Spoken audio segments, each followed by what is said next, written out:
જય શ્રી કૃષ્ણ. મારું નામ પાર્વતી છે. પાર્વતી કિચનમાં આપણું સ્વાગત છે. તો આજે આપણે ફુલાવરનું રસાવાળું શાક બનાવશું. તો ચાલો આપણે બનાવીએ. રસાવાળું ફુલાવરનું શાક બનાવવા માટે મેં અહીંયા 100 ગ્રામ ફુલાવર લીધી છે.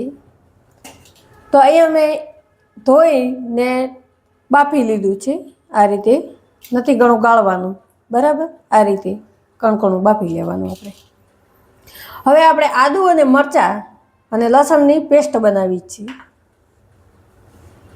અહીંયા મેં એક ડુંગળી લીધી છે, તે ઝીણી આપણે સમારી લીધી છે. અહીંયા આપણે 2 ટમાટાની પ્યોરી બનાવી છે. થોડાક આપણે ધાણા સમારી લીધા છે. 2 ચમચી આપણે ધાણા જીરું લીધું છે અને થોડાક કડી લીમડીના પાન લીધા છે. મીઠું આપણે સ્વાદ પ્રમાણે નાખીશ.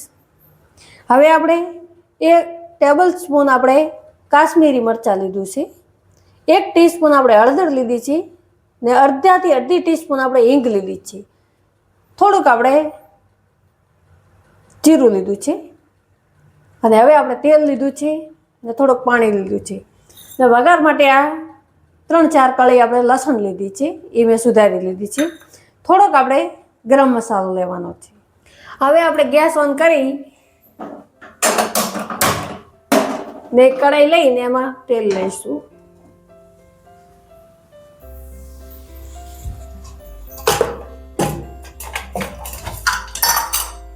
હું સિંગ તેલ લઉં છું, તમે જો ખાતા હોય એ લઈ શકો.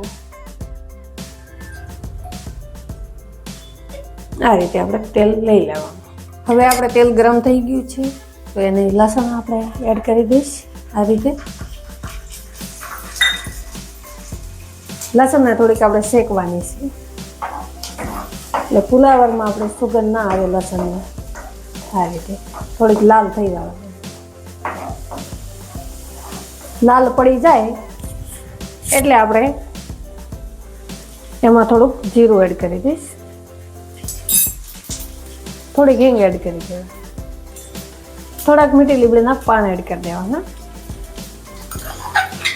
હવે આપણે આ લસણ અને આદુ ને મરચાંની પેસ્ટ બનાવી છે એ આપણે એમ નાખી દઈએ. આ રીતે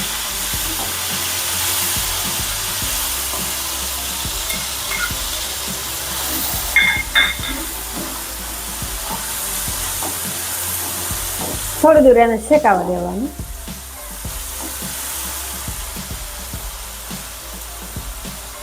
સારી રીતે શેકાઈ જાય પછી આપણે ડુંગળી એડ કરી દેવાની. હવે આપણે ડુંગળી એડ કરી દેવાની.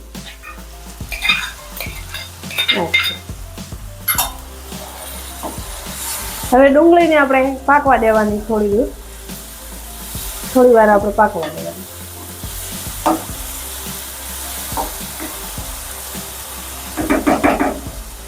આ રીતે આપણે પાકવા દેવાની.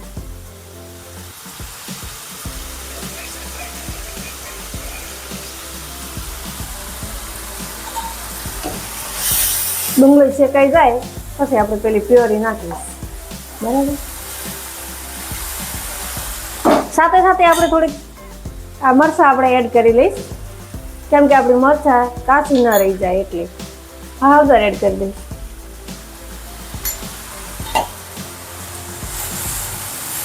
સારી રીતે આપણા મસાલા પણ પાકી જાય.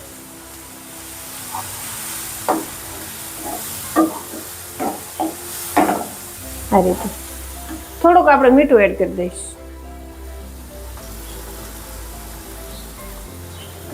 સ્વાદ પ્રમાણે.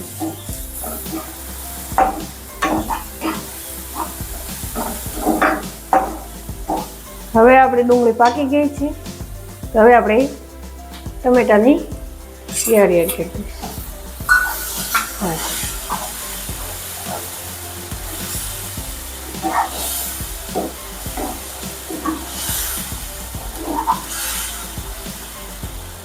થોડાક આપણે ધાણા નાખીશ.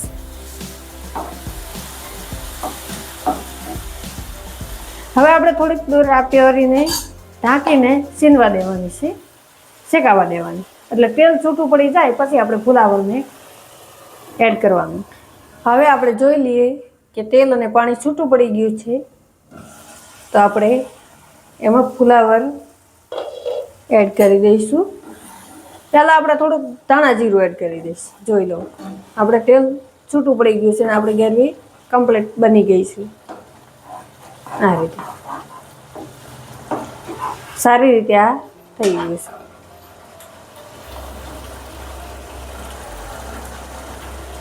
હવે આપણે આ જીરું એડ કરી દીધું છે. થોડોક આપણે ગરમ મસાલો એડ કરી દઈશ. આ રીતે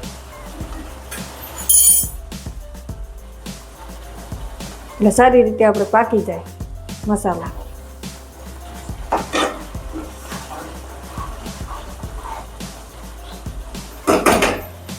હવે આપણે આ ફુલાવર ગેરવી નાખી દઈશું.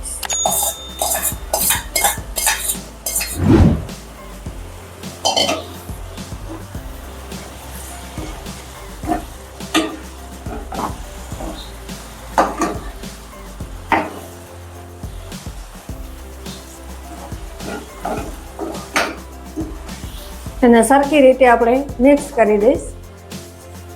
પછી આપણે થોડીક દૂર આપણે ઢાંકી દઈશું એટલે મસાલા બધા ફુલાવરમાં સમાઈ જાય.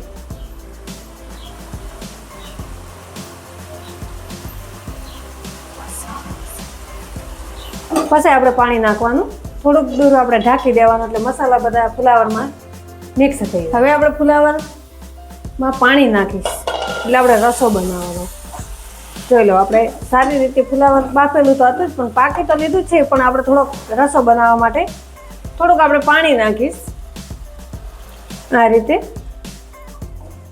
જેટલો આપણે રસો બનાવવો હોય એટલું પાણી આપણે એડ કરવાનું. આ રીતે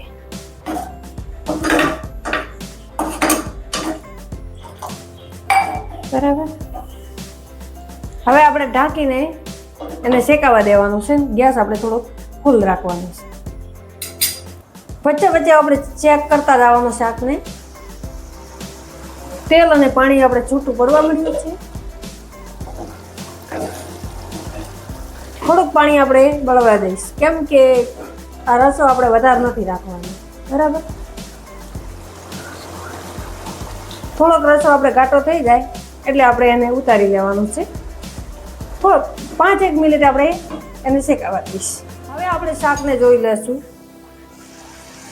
હા, આપણું શાક બનીને તૈયાર છે. તેલ અને પાણી બધું રસો આપણે એક થઈ ગયો છે. જુઓ, આ રીતે સરસ બન્યો છે. તો હવે આપણે ગેસ બંધ કરી ને આપણે નીચે ઉતારી દઈશ. આ રીતે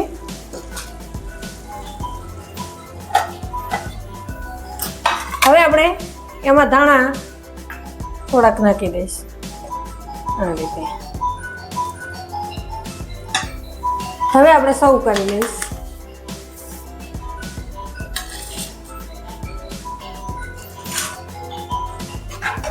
ફુલાવરના શાકને આપણે સર્વ કરી લઈશ.